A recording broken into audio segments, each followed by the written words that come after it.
U-Advocate Trengrove utshela inkantolo yomthethosisekelo ukuthi angeke luze lubanjwe ngempumelelo ukhetho uma luba ngomfumfu nonyaka. It is simply not possible to have free, fair and safe municipal elections by the deadline of the 1st of November.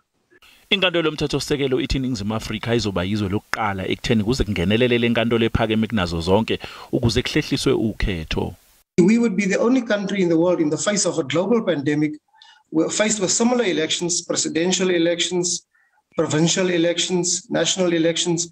We would be the only country in the world where the judiciary would postpone an election as opposed to instances such as in France and elsewhere, where Parliament passed legislation and the UK too. Inkantolo yomthethosisekelo imbuzileke uTrengrove ukuthi kungani kumele kuze kungenelele inkantolo yomthethosisekelo kulolu daba ngoba iIEC ingazixazululela lona.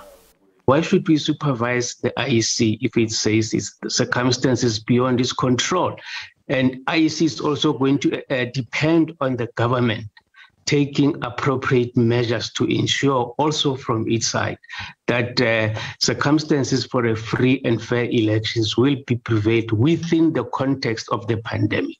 uTrengrove uthi akhona amanye amaqembu ezombusazwe nezinye izikhungo ezeseka isiphakamiso sokuhlehliswa kokhetho.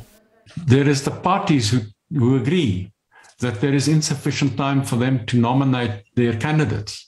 Everybody has agreed on that score. That's an easy one.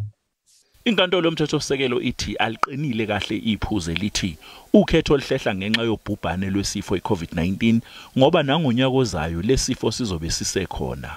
The practical difficulties which the Commission currently faces may still be there in February and it may even be worse. Ukhetho lohulumeni bezindawo kulindele ukuthi libanjwe ngomfumfu nonyaka kanti ngokomthethosisekelo wezwe ukhetho kumele libanjwe njalo ngemuva kweminyaka emihlanu.